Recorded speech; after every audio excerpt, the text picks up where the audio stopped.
When working with multiple data sources in Data Studio, you sometimes want to blend these data sources together. And data blending is a great way to do this quite easily within Data Studio itself. So to give you an explanation of how this works, I have pasted this URL in the lecture notes so that you can have a look at this particular report. But what we want to do with data blending is that we have data source A and we want to compare this with data source B and only work with the data that is overlapping. So for instance, we have data source A here and we want to look for the region, see which of the data points have the same region and compare it on that. So if we then scroll down, we see that California has 9,000 users, 7,000 new users and a population of 39 million people. We would like to combine these two tables based on the region California.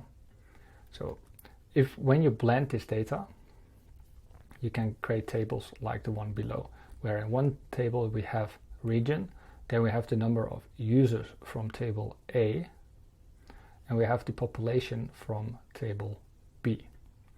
So this is what you can do with data blending, which is quite powerful. So you, for instance, have data from Google Analytics and Google Search Console, and then you have your Google Sheets, you might have an SQL database, and you can combine all this data in one go. So to create these blended data reports, you can go into your report, and then at the top there is a section called Manage Blended Data. So if we hit that, we can create views. So to create a view, we have to click on a data source. So let's say we take the Google Analytics sample data, and we want to map this data on the source, and the metrics that we want to keep are users. Okay, and then we want to cross-reference this with the reporting data source. So the join key will here be source as well. So this key, so this dimension will be the same as this dimension. So we're cross-referencing those two on that particular dimension. The metric that we want to keep in here is, let's call page views.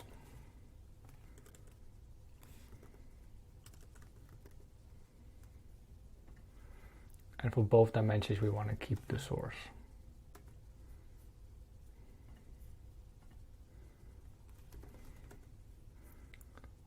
Perfect.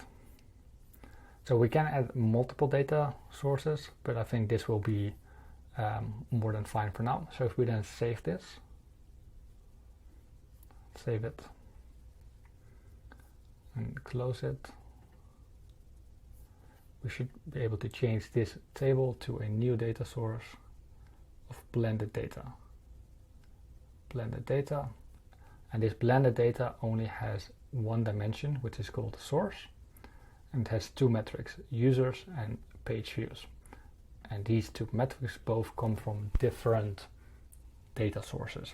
So in this way, we can combine them in one go. So this can be very powerful if you have multiple data sources, but you want to do like lookups on the same one and see like how they are overlapping. So that's super powerful.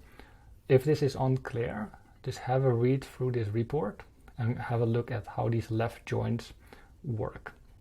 So we're really looking at the overlapping data. We're kind of getting rid of everything that's there. We don't want that data and we want this data. We just want to have what's in here. So that's how you can create blended data reports. If you have any questions on this, please let me know. Happy to help you out. And also leave a comment if you like this particular topic or not. And hope to see you in the next video.